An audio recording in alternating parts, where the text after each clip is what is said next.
Olá, meninos e meninas da terceira série. Nós vamos continuando o nosso assunto sobre a sociologia urbana, tá? Do capítulo 13 do nosso livro de Sociologia. Nós vamos falar do ponto 3 deste capítulo, que começa na página 315 e vai até a página 317. O título é Conflitos Urbanos, Violência e Privatização do Espaço Urbano. Nós vamos falar sobre a privatização do espaço urbano, a violência nas cidades e a cultura do medo. Por que essas imagens nos chocam tanto quando nós olhamos uma imagem como essa? Por que essa imagem mexe tanto com os nossos corações? Vocês lembram dessa cena?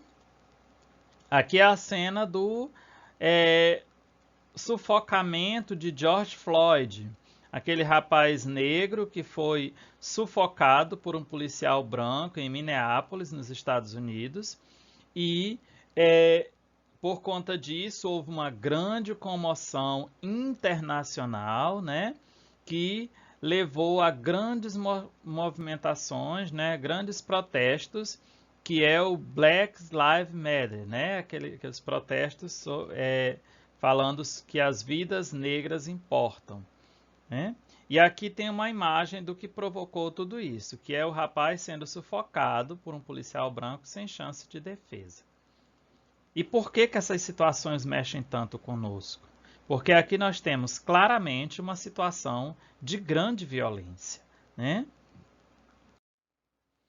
E aí nós partimos, a partir daquela imagem, para introduzir o nosso pensamento, para essas situações de medo. Lá no livro de vocês, vai dizer para nós que o medo ele se tornou uma justificativa de mudança nas modificações dos espaços urbanos.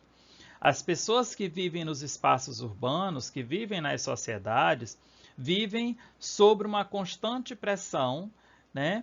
Que é a pressão do medo, o medo de sair na rua, o medo de ser assaltado, o medo do ladrão roubar a sua casa, né? É o medo de perder o emprego, né? O medo de, enfim, de várias formas e de várias facetas, né? E esse medo tem sido usado principalmente pela indústria como uma justificativa para a modificação dos espaços urbanos. É muito comum nas cidades a gente observar situações como essa, câmeras nas portas, seguranças nas portas, né, cercas elétricas, né?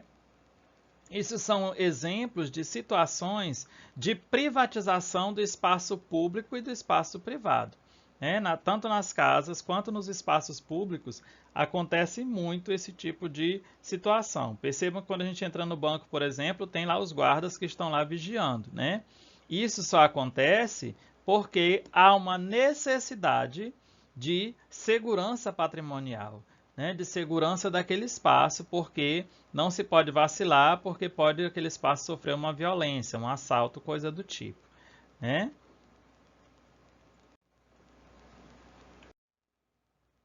Uma outra situação recorrente nessa situação de medo é a veiculação excessiva de eventos violentos pela grande mídia.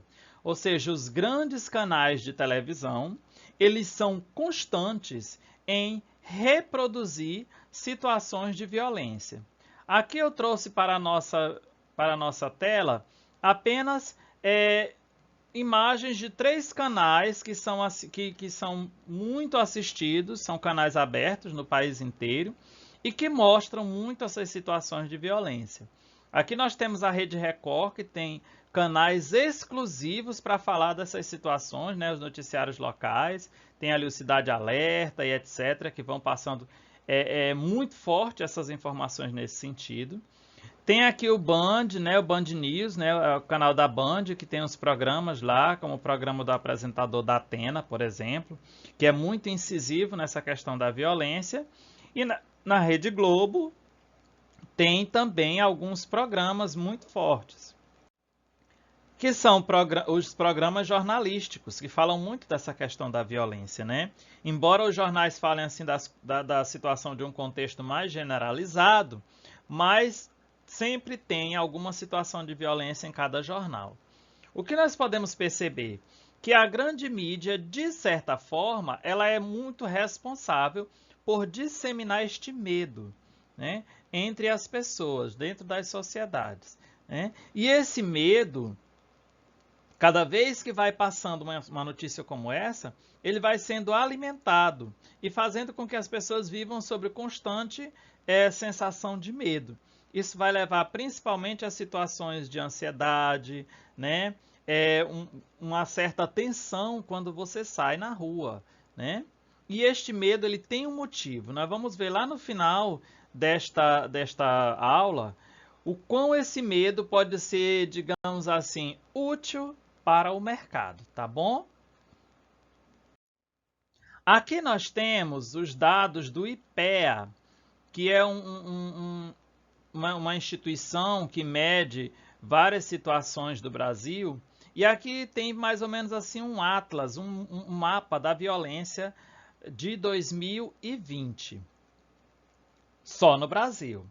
Observem que nós temos algumas questões importantes, né? Nós temos ali 57.956 casos de homicídios em 2018, né? E aí teve, segundo esse instituto, esses dados que aqui se apresentam, uma redução de 12% em relação a 2017. Aí nós temos alguns mapas, né, dos casos de violência, observando aí no mapa do Brasil, que as partes mais escuras é onde tem mais violência e as mais claras é onde tem menos, né?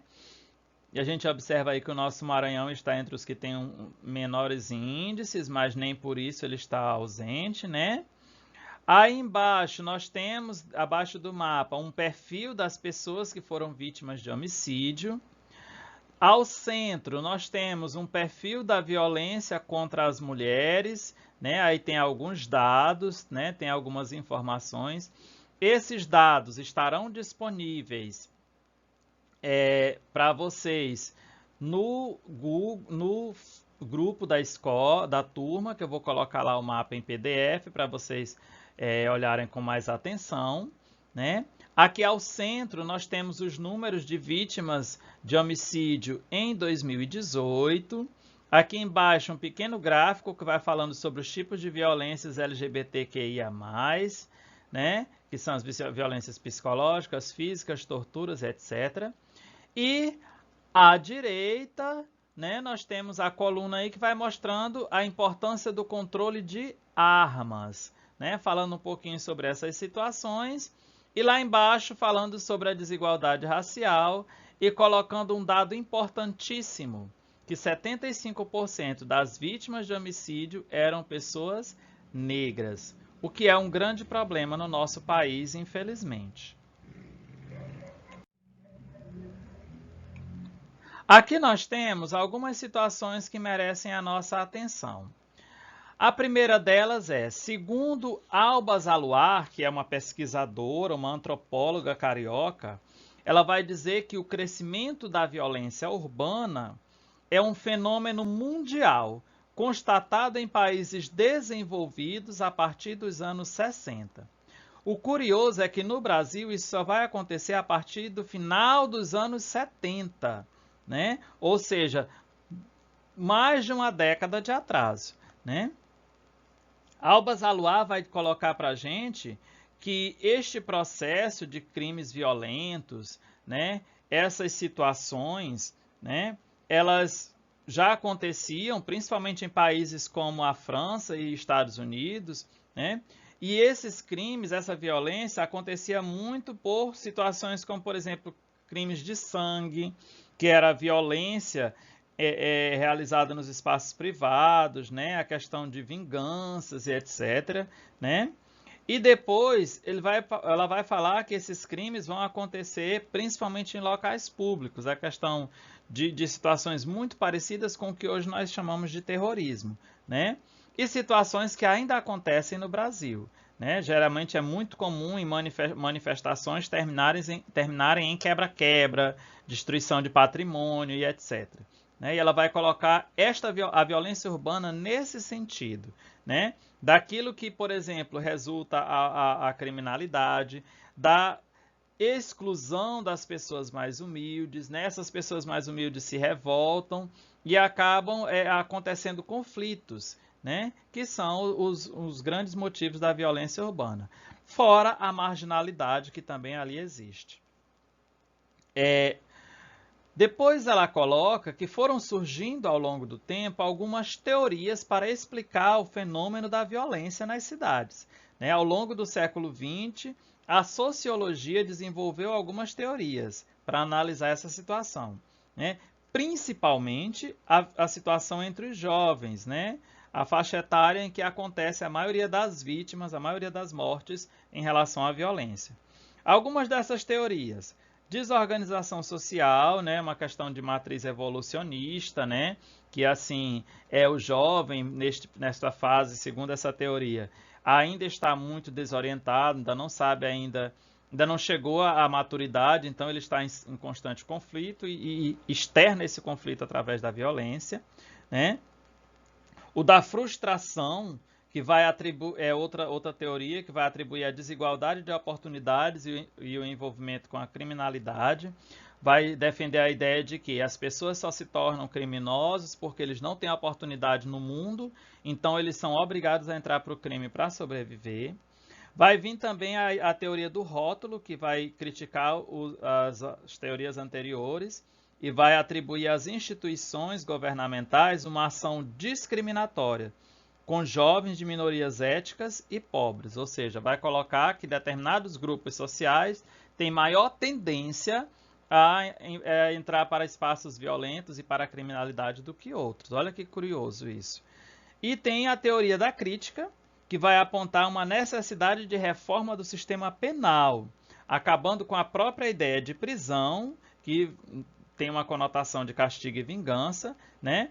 E que essa conotação não é benéfica para a sociedade, porque faz com que as pessoas sejam presas, fiquem com raiva e quando saem queiram se vingar e viram um eterno ciclo de violência, né? Então essas são algumas teorias sociológicas que foram postuladas para explicar o fenômeno da violência, né? Pouco depois, surgem algumas teorias mais comprometidas com os processos das escolhas individuais, né? Como, por exemplo, a teoria da juventude, que vai colocar assim, que nesta faixa etária, né, existem características comuns a todos os jovens, como o romantismo, e nesse romantismo aqui não necessariamente se fala sobre a questão do romance amoroso, né, mas a questão do gosto pelo imediato, a importância da experiência, da sensação, que são características daquele período romantista, né? Então, assim, essa necessidade do jovem de fazer experimentações, de buscar coisas novas, de ser imediatista, né? Ela é uma teoria que a sociologia defendeu ali, uma característica da sociologia da juventude, né? E o conformismo com o grupo, aquela questão do jovem estar buscando sempre se adaptar, se encaixar, né? E isso diz respeito à socialização sexual, musical, de comportamento e etc. Além de desvio tolerado diante de orientações contraditórias das gerações anteriores, né? Ou seja, a questão da experimentação, a questão da busca de se encaixar em determinados grupos e o conflito de gerações, né, são assim os três pilares característicos dessa sociologia da juventude, que é recuperada principalmente quando vai se estudar as organizações juvenis, como as gangues de Chicago, as galeries dos subúrbios parisienses, as galeras dos bailes cariocas, né, que todos, de certa forma, envolvidos em algum evento de violência, né? E por último, não menos importante e muito vigente na sociedade atual, existe uma ideia de sociologia de classes, que vai afirmar, assim como vai se firmar sobre a sociologia da juventude, perdão, né, vai se somar essa ideia, para explicar que as escolhas levam a manifestações violentas sentidas socialmente, né? Essa teoria surge em especial na Europa e fica muito forte na América Latina.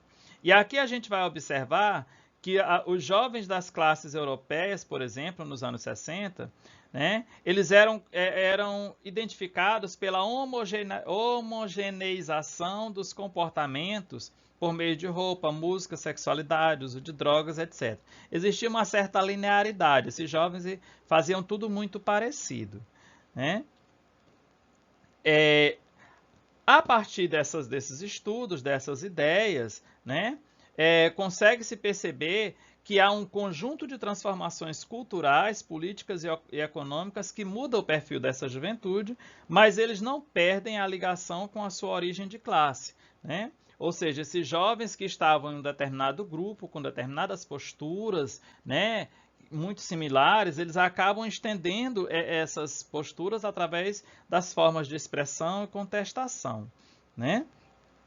Um outro ponto que é um ponto mais forte aqui nessa teoria chamada de classe, né, é a ideia das classes perigosas, né? A sociologia de classe vai classificar os jovens periféricos como jovens perigosos, né? Vai colocar, por exemplo, que determinados grupos sociais, né, exatamente pela situação miserável em que eles vivem, eles têm uma certa tendência a agir violentamente, né? Isso vai classificar, e olha que interessante, vai enquadrar os grupos mais pobres, né, os grupos periféricos, como perigosos, o que vai fazer com que a sociedade, de uma forma geral, e isso é muito recorrente na nossa atual conjuntura social, né, de entender-se as pessoas mais humildes como pessoas perigosas. Isso acontece muito nas cidades, nos interiores nem tanto. Mas na cidade, quando vê alguém mais sujinho, alguém pedinte, as pessoas meio que têm medo, desviam destas pessoas, porque de fato existem as pessoas que são más ali, ladrões, etc. Mas não todos são assim, né? E essa situação, essas questões que eu estou colocando para vocês, elas são muito interessantes para, como diz esse quadrinho, entender o aumento de casos de violência que acontece nos espaços urbanos e a mudança da sua intensidade e letalidade. É necessário levar em conta os meios pelos quais se constrói a coesão social, os valores que determinam os comportamentos considerados desviantes e as possibilidades concretas disponíveis para levar os movimentos violentos às últimas consequências. Ou seja, o autor aqui vai entender, vai colocar que, para a gente entender de fato, encontrar a verdade desse movimento, desse contexto perigoso, é necessário levar em conta os meios pelos quais se constrói a coesão social, os comportamentos sociais, os grupos sociais, os valores que determinam comportamentos desviantes, né, o que leva as pessoas a se tornarem bandidos, por exemplo, e as possibilidades concretas disponíveis para levar movimentos violentos às últimas consequências, ou seja, a questão do embate, o porquê, né, que há conflitos violentos, sangrentos e etc., e não há conflitos mediadores, né, conflitos de resolução daquela situação. É preciso pesar todos os porquês para se ter uma teoria realmente correta. Aqui nós temos, já quase no finalzinho do nosso slide, a pirâmide de Maslow, né? A pirâmide de Maslow, ela vai apresentar para nós as necessidades do ser humano. Nós não vamos nos aprofundar muito nisso, mas eu quero colocar para vocês o seguinte, que Maslow vai colocar uma espécie de ranking daquilo que é mais importante para as pessoas. E a primeira são as necessidades fisiológicas, comida, água, sexo, sono, horário de trabalho, horário de descanso, conforto, etc. Mas a segunda maior necessidade do ser humano é a segurança. E é nesta necessidade de segurança que há um trabalho muito forte da grande mídia, um trabalho muito forte das indústrias que lucram com o medo das pessoas. Por quê? Se já existem situações violentas, então há ali um estímulo ao medo, porque o medo vai provocar as pessoas para que busquem situações de segurança. Porque segurança é a segunda maior necessidade do ser humano, para além das necessidades fisiológicas. Então, este ser humano amedrontado, ele vai buscar situações em que ele se sinta seguro. E aí vem onde lucram as indústrias de armas, onde lucram as indústrias de segurança, indústria de câmera, de seguranças armado, de rede cerca elétrica, todas essas situações que são, na verdade, geradoras de lucro para uma determinada empresa, né? Então, assim, o que eu quero dizer com isso, conforme o que a gente vem estudando, que há uma intenção por trás dessa incutição do medo todinho, desse estímulo do medo todinho para a nossa sociedade. Então, é preciso ter muito cuidado em até que ponto determinadas situações são um alerta e até que ponto determinadas situações são mal utilizadas para incutir o medo nas pessoas.